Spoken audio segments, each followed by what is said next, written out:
وعلیکم السلام ورحمۃ اللہ وبرکاتہ۔ سب سے پہلی بات یہ ہے کہ مدرسے کی تعلیم کو فضول یا بیکار سمجھنا اور نکما کام سمجھنا بہت خطرناک بات ہے۔ مدارس والے وہ کام کر رہے ہیں جو کام براہ راست حضرت محمد صلی اللہ علیہ وسلم کرنے کے لیے دنیا میں آئے ہیں۔ انبیاء علیہ السلام انسانیت کو وحی الہی کا علم دینے آئے ہیں، یعنی قرآن اور حدیث۔ اور آج اس امت مسلمہ کا سب سے بحیثیت مسلمان سب سے بڑی جو امتیازی شان ہے وہ قرآن و حدیث ہے۔ آج ہمارے اندر آسمانی کتاب 1400 سال گزرنے کے بعد بھی قرآن من و عن زیر زبر کے ساتھ اور احادیث مبارکہ محفوظ ہیں۔ یعنی دنیا میں یہود اور عیسائی یہ بھی آسمانی مذاہب ہیں، لیکن ان کے پاس اصلی زبان میں یہ جو کتابیں نازل ہوئی نا اس کا بھی وجود نہیں ہے۔ کئی نئی زبانوں میں ترجمے ان کے پاس ہیں، تورات اور انجیل کے اصلی زبان میں نہیں ہیں، اور وہ بھی مختلف ہیں۔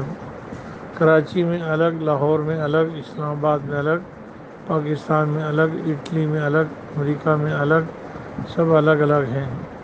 اور اسی وجہ سے وہ آج مسلمانوں سے مرعوب ہیں، اور مسلمانوں کو بھی یہ جو سوچ ہے یہ انگریز اور یہود و نصارہ کی ہے، مسلمانوں کو اسی طرح بدظن کر کے ان کو بھی قرآن و حدیث سے دور کرنا چاہتے ہیں۔ پہلی بات تو یہ۔ دوسری بات دیکھیے، مدارس دینیہ میں وفاق المدارس العربیہ پاکستان کا ایک بورڈ ہے جس کے تحت باقاعدہ امتحان ہوتا ہے۔ اس بورڈ کے ساتھ تقریباً 21,500 مدارس منسلک ہیں، اور باقاعدہ آن دی ریکارڈ ہے کہ 30 لاکھ بچے پڑھتے ہیں۔ 30 لاکھ بچے بچیاں اس میں پڑھتے ہیں۔ سال میں 70,000، اس سال 77,000 سے زائد بچوں نے صرف وفاق المدارس کے تحت وفاق کا امتحان دیا ہے۔ اب ان کو یہ کہنا کہ ان کے مدرسوں میں ایک کمرہ ہوتا ہے، اس میں 2 بچے ہوتے ہیں اور ان کے خاندان پل رہا ہوتا ہے، دیکھیے جو شخص جو کام کرے گا وہ تو وہیں پلے گا نا۔ اگر کسی مولوی صاحب کے خاندان قرآن یاد کر رہا ہے، حدیث پڑھ رہا ہے، تو وہ ان کو وہیں سے پلے گا۔ وزیر اعظم ہاؤس میں آپ نے کیوں نہیں کہا کہ اس میں وزیر اعظم کا خاندان پل رہا ہوتا ہے؟ وہ تو ایک چھوٹا سا خاندان بھی لاکھوں روپے پہ پل رہا ہوتا ہے۔ اسی طرح عدلیہ میں جو آدمی ہوگا تو وہ عدلیہ سے پل رہا ہے، جو ڈاکٹر ہوگا تو وہ ڈاکٹری سے پل رہا ہوتا ہے۔ وہ ذرا سا ہنر سیکھتا ہے، وہ لوگوں کی کھال اتار لیتا ہے۔ پھر یہ کہنا کہ مولوی پل رہا ہے، تو مولوی بھی انسان ہے، اس کو بھی پلنا چاہیے نا، اس کو خود پلنا چاہیے، لیکن وہ ڈاکٹروں کی طرح نہیں پلتا، وہ سائنسدانوں کی طرح نہیں پلتا، وہ انجینئروں کی طرح نہیں پلتا، یعنی وہ لوگوں کی کھال نہیں اتارتا، اپنے ہنر سے ناجائز فائدہ نہیں لیتا، بلکہ معاشرے میں ایک ادنا انسان کی زندگی کی طرح زندگی گزارتا ہے۔ یعنی معمولی تنخواہ ہوتی ہے اور معمولی رہن سہن ہوتا ہے۔ عموماً معاشرے میں سب سے کم طبقہ ہے، اور یہ ایک بلا وجہ ہے نا، یہ ایک افواہ ہے۔ اگر مولوی اچھا کھاتا پیتا، مطلب یہ کہ اس کے اعلیٰ قسم کے طریقوں سے پل رہا ہوتا مال دولت کے ذریعے سے، تو عیش پرست لوگ بھی اپنے بچوں کو مولوی بناتے ہیں نا۔ عیش پرست لوگ عام معاشرے میں اپنے بچے کو مولوی نہیں بناتے۔ اس کی وجہ یہ کہ ان کو پتہ ہے کہ مولوی جو ہے وہ نہیں پلتا ہے، مولوی کے بعد زیادہ مال دولت عیش عشرت کا سامان نہیں ہوتا ہے، سوائے پروپیگنڈے کے اور کچھ نہیں ہے۔ تیسری بات یہ دیکھیے کہ مولوی کو آپ بحیثیت مسلمان ہونے کے یہ دیکھیں کہ اس نے جو اس کی ذمہ داری وہ ذمہ داری پوری کر رہا ہے۔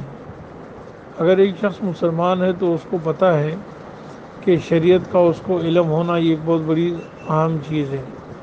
حلال کا، حرام کا، جائز ناجائز کا، پاکی اور ناپاکی کا، اس کا علم فرض ہے۔ 24 گھنٹے کے آپ کے تمام معاملات، تمام معاشرت، تمام اخلاق جو دل سے تعلق ہے، اور اس طرح سیاست، حکومت، قضاء و عدل اور عبادات اور عقائد، یہ چیزیں آپ کو معلوم ہونی چاہیے، اور اس کا علم آج آپ کو مولوی فراہم کرتا ہے۔ دنیا بھر میں مولوی کے سوا کوئی شخص آپ کو یہ صحیح علم فراہم نہیں کر سکتا ہے۔ آج بحیثیت مسلمان قرآن کریم ہماری ضرورت ہے، بحیثیت مسلمان احادیث مبارکہ ہماری ضرورت ہے، بحیثیت مسلمان مفتی، شیخ الحدیث یہ ہماری ضروریات ہیں۔ اب ان کو کہنا کہ یہ کوئی ہنر نہیں سکھاتے ہیں، یہ تو بحیثیت مسلمان جو ہے یہ یوں سمجھ لیں کہ کسی ایک سنیار کی دکان ہو اور وہ سنیارے کا کام کر رہا ہو، اور اس کو یہ کہنا کہ یہ بیکار ہے اس لیے کہ یہ گٹر لائن صاف نہیں کرتا، اور یہ گٹر میں نہیں گھستا، اور یہ بھنگیوں والا کام نہیں کرتا، تو پھر اسی کی مثال ہے۔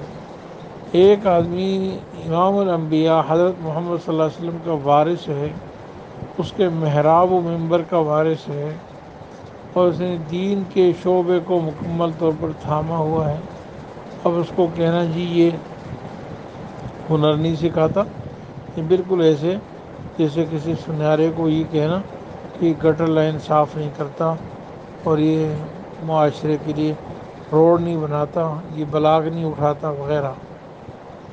تیسرے نمبر پر یہ ہے کہ ہم اگر مسلمان ہیں تو اللہ تعالیٰ پہلے پارے میں سورہ بقرہ ہے، اس کی آیت نمبر 273 ہے، آپ خود اٹھائیے، جہاں اس سے پہلے صدقات و زکوٰۃ کا ذکر ہے، اور کہا کہ خفیہ طریقے سے بھی دینی اچھی بات ہے، اور ظاہر کر کے بھی بعض دفعہ دینا جائز ہوتا ہے وغیرہ، اچھی نیت سے دینا چاہیے۔ لیکن آیت نمبر 73 میں اللہ تعالیٰ فرماتے ہیں للفقراء الذین احصروا فی سبیل اللہ لا یستطیعون ضربا فی الارض، تمہارے صدقات کے اصل مستحق وہ حاجت مند ہیں جو دین کے کاموں میں محصور ہیں، مقید ہیں، یعنی وہ دین کے کاموں میں اتنے بالکل لگے ہوئے ہیں، ایسے مصروف اور مشغول ہیں کہ لا یستطیعون ضربا فی الارض، وہ زمین میں چلنے پھرنے کی طاقت نہیں رکھتے۔ چلنے پھرنے سے مراد ہے کاروبار کرنے کی طاقت نہیں ہے، یعنی تمہارے اصل حقدار وہ مستحق لوگ ہیں جو دین کے کاموں میں ایسے مصروف ہیں جو کاروبار نہیں کر سکتے۔ تفسیر بیان القرآن حضرت حکیم مولانا اشرف علی تھانوی صاحب رحمۃ اللہ علیہ نے اس پر حاشیے میں لکھا ہے کہ اس سے مراد ہمارے ملک میں اس آیت کا سب سے زیادہ جو مصداق ہے وہ ادارے ہیں جو دین کی علوم دینیہ کی نشر و اشاعت میں مصروف ہیں، یعنی مدارس دینیہ۔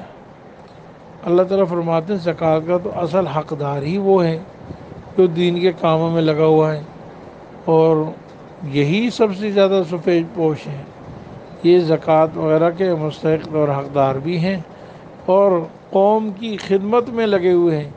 قومی خدمت کیا ہے؟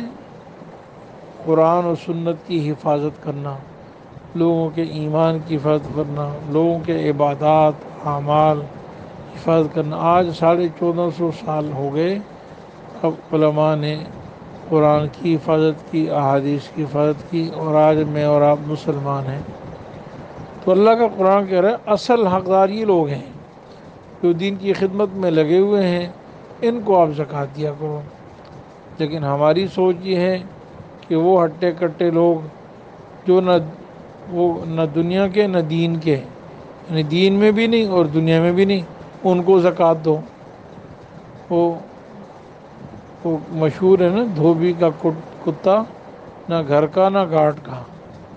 ارے ایسے لوگوں کو کیوں زکوٰۃ دی جائے جو نہ دین کے کسی کام میں مشغول اور نہ دنیا کے کام کے ہوتے تو دنیا ان کے پاس ہوتی، تو دنیا کے بھی نکمے اور دین کے بھی نکمے۔ تو زیادہ حقدار، اصل حقدار تو وہ لوگ ہیں جو غریب بھی ہیں اور دین کے کام میں مشغول ہیں، یہ اللہ کا قرآن کہتا ہے۔ ہاں اس کے علاوہ معذور، اپاہج، بیوائیں، یتیم، بالکل ان کو بھی دینا چاہیے، وہ منع نہیں، وہ اپنی جگہ پر ان کی اپنی ضرورت ہے، محتاج کی ہے۔ لیکن بہرحال یہ کہنا کہ یہ نکمے ہیں، ہنر نہیں سکھاتے، یہ بہت ہی یعنی گری ہوئی بات ہے۔ اللہ تعالی ہم سب کو ہدایت دے دے، اور بس یہ بات بہرحال یہ سمجھ اسی کو آئے گی جو دین کو اپنی ضرورت سمجھتا ہے۔ جب اسکول کی تعلیم جتنے لوگ حاصل کرتے ہیں اور پھر وہ اسکول میں ٹیچر ہوتے ہیں، وہ لوگوں کو صرف تعلیم ہی دیتے ہیں نا، دنیاوی تعلیم دیتے ہیں، تو ہم ان کو برا کیوں نہیں کہتے؟ اس لیے کہ دنیاوی تعلیم کو ہم نے اپنی ضرورت سمجھ لیا ہے، بنیادی تعلیم کو ہم نے اپنی ضرورت سمجھ لیا ہے۔ تو بحیثیت مسلمان، کیا قرآن ہماری ضرورت نہیں ہے؟ کیا حدیث ہماری ضرورت نہیں؟ کیا اگلی نسلوں تک قرآن پہنچانا ہمارے ذمے نہیں ہے؟ اور یہ افرادی اعتبار سے یہ لوگ بہت کم ہیں۔ ٹھیک ہے، ہمارے مدارس دینیہ سے جتنے لوگ پیدا ہوتے ہیں وہ اگر کارخانوں میں نہیں جاتے یا کسی اور ادارے میں نہیں کام کرتے، وہ ٹھیک ہے مدارس میں، مساجد میں کام کرتے ہیں، لیکن مدارس و مساجد میں پڑھنا، پڑھانا اور دین کی حفاظت کرنا یہ ہماری ضرورت ہے۔ اور اس ضرورت کے لیے جتنے افراد ضرورت ہیں، الحمدللہ مدارس سے تقریباً اتنے ہی افراد پیدا ہوتے ہیں، اور جتنے عصری علوم کے ادارے ہیں وہ ان پہ ہمارے ملک کے اربوں روپے بجٹ بھی لگتا ہے، لیکن اس سے ہماری ضرورت 100% پوری نہیں ہوتی۔ ڈاکٹر کو تلاش کرنے جاؤ تو پورے شہر میں کوئی ماہر ڈاکٹر نہیں مل رہا ہوتا، انجینئر تلاش کرو تو ماہر انجینئر نہیں مل رہا ہوتا، سائنسدان تلاش کرو تو ماہر سائنسدان نہیں ملتا۔ اور اللہ تعالیٰ ہدایت دے، سمجھ عطا فرمائے۔ واللہ تعالیٰ عالم بالصواب۔ السلام علیکم ورحمۃ اللہ۔ السلام علیکم ورحمۃ اللہ وبرکاتہ۔ دوسری یہ بات بھی ذہن نشین ہونی چاہیے کہ ہندوستان میں جب انگریز کا تسلط ہوا تو اس نے اسلامی تعلیمات کو ختم کرنے کے لیے نظام تعلیم سے اسلامی علوم کو بالکل نکال دیا اور صرف عصری علوم کو ہی نظام تعلیم کا حصہ رکھا، اور اس کا مقصد صرف یہ تھا کہ تاکہ آہستہ آہستہ دین اور دین کی تعلیم، قرآن و سنت ختم ہو جائیں۔ اب جو عصری علوم ہیں جس میں ہنر سکھایا جاتا ہے، جس میں سائنس، ٹیکنالوجی، طب، ڈاکٹری وغیرہ جتنے بھی علوم ہیں سارے، وہ تو مکمل سرکار کی سرپرستی میں آج تک چل رہے ہیں، اس انگریز کے بنائے ہوئے نظام کے تحت۔ اس کے لیے ہزاروں اسکول ہیں، بلکہ لاکھوں ایسے یونیورسٹیز ہیں، کالجز ہیں، اور پرائیویٹ ادارے بھی ہیں، لاکھوں کی تعداد میں ہیں۔ ہمارے ملک میں جتنے بھی، مثال میں کم از کم پاکستان کی بات کرتا ہوں، ہمارے ملک میں جتنے یعنی بچے تعلیم حاصل کرتے ہیں ان میں سے 99.05 یعنی 99.05 یہ عصری اداروں میں پڑھتے ہیں، جو ہنر کا کام کرتے ہیں اور ہنر سیکھتے ہیں، اور ملک کو چلانے کے لیے یا پوری معاشی نظام کو چلانے کے لیے وہ کافی ہیں۔ اور مدارس دینیہ میں تو ٹوٹل جتنے طلباء پڑھتے ہیں وہ ملک میں دوسرے طلباء کا تقابل ان سے کیا جائے تو یہ ان کا 0.05 طلباء ہیں جو مدارس میں پڑھتے ہیں. تو آپ سے ایک یعنی انتہائی انصاف کرتے ہوئے آپ یہ بتائیں، کیا 0.05 جو لوگ ہیں، کیا وہ ہمارے لیے اس کے لیے ضرورت نہیں ہے کہ وہ ہمارے دین کی حفاظت کریں، قرآن کی حفاظت کریں، شریعت کی حفاظت کریں؟ تو مدارس کی بنانے کی اصل اغراض ہی یہی تھی کہ عصری علوم کی حفاظت تو عصری اداروں سے ہو رہی ہے، اور دین کی اور قرآن و حدیث کی حفاظت، جس کو آج معاشرے میں کوئی وقت نہیں دی جاتی اور اس پر کوئی ڈگریاں نہیں ملتی اور اس پر کوئی ملازمتیں نہیں ملتی، فنڈ نہیں ملتا، اس کی حفاظت سب سے مشکل کام تھا. الحمدللہ مدارس دینیہ نے صرف اپنا وجود باقی نہیں رکھا، بلکہ آج تک معاشرے کو لاکھوں کی تعداد میں مفتیان کرام دیے، لاکھوں کی تعداد میں شیخ الحدیث دیے، لاکھوں کی تعداد میں علماء دیے، اور کروڑوں کی تعداد میں حفاظ قرآن دیے، قرآن کی حفظ کرنے والے، ناظرہ پڑھنے والے. تو کس منصب کے لیے آپ زکوٰۃ، صدقات وغیرہ لے کر، اچھا یہ بھی بات ذہن میں رکھیں کہ ان کے لیے ملکی سطح پر کسی قسم کا کوئی فنڈ نہیں ہوتا، یہ عام لوگوں کے صدقات و زکوٰۃ سے اپنا وجود باقی رکھے ہوئے ہیں. اور پھر الحمدللہ ہمارے مساجد آباد ہیں، ہمارے مدارس آباد ہیں، ہماری نمازیں 5 وقت ہو رہی، جنازے وقت پہ ہو رہے ہیں، نکاح ہو رہے ہیں، بچوں کے کان میں اذانیں ہو رہی ہیں، جہاں سارے دین کے شعبے. رمضان مبارک میں قرآن کریم سنانے کے لیے اتنے حفاظ ہوتے ہیں کہ گھر گھر، گلی گلی، صحرا، میدان، پارکس، مساجد بھرے ہوئے ہیں. لیکن سوال یہ کہ یہ کہاں سے پیدا ہوتے ہیں، ان کو کون پڑھاتا ہے؟ اب یہ کہنا کہ مولوی کے کمرے میں 2 بچے ہوتے ہیں اور ان کا خاندان پل رہا ہوتا ہے، یہ تو ایک یعنی انتہائی ہٹ درمی اور متعصبانہ بات ہے، اور انتہائی افسوس کن بات ہے. مولوی نبی کریم صلی اللہ علیہ وسلم کا نائب ہے، اور وہ دین کی حفاظت کی ذمہ داری لیے ہوئے ہیں. آپ دعا فرمائیں کہ ہم آج مسلمان ہیں وہ اس مولوی کی وجہ سے. اگر مولوی نہیں رہے گا تو ایمان باقی نہیں رہے گا، گمراہی ہوگی. نبی کریم صلی اللہ علیہ وسلم کی حدیث میں سنا کر بات ختم کرتا ہوں. نبی کریم صلی اللہ علیہ وسلم نے فرمایا کہ اللہ تعالیٰ علم کو اچانک نہیں اٹھائیں گے، بلکہ اللہ تعالیٰ علماء کو اٹھا لیں گے، جس سے علم اٹھ جائے گا. پھر جاہل لوگ جاہلوں کو اپنا سردار بنائیں گے اور ان سے مسئلے پوچھیں گے، اضلوا و اضلوا، خود بھی گمراہ ہوں گے، دوسروں کو گمراہ کریں گے. یعنی علماء کا وجود جو ہے نا وہ قیامت کے آنے سے رکاوٹ ہے. جب تک علماء موجود ہیں، امت کی صحیح رہنمائی اور دین کی رہنمائی کر رہے ہیں، قیامت نہیں آئے گی. اور حدیث میں رسول اللہ نے فرما دیا قیامت یوں آئے گی کہ اللہ تعالیٰ علماء کو اٹھا لیں گے، پھر جاہل ایک دوسرے سے پوچھتے رہیں گے اور غلط دین پر چلتے رہیں گے. غلط دین اللہ کو مطلوب نہیں ہے. جب غلط دین لوگوں کو بتائیں گے، پوچھیں گے، اس پر چلیں گے تو اللہ تعالیٰ پھر قیامت برپا کریں گے. اللہ تعالیٰ ہم سب کو ہدایت نصیب کرے.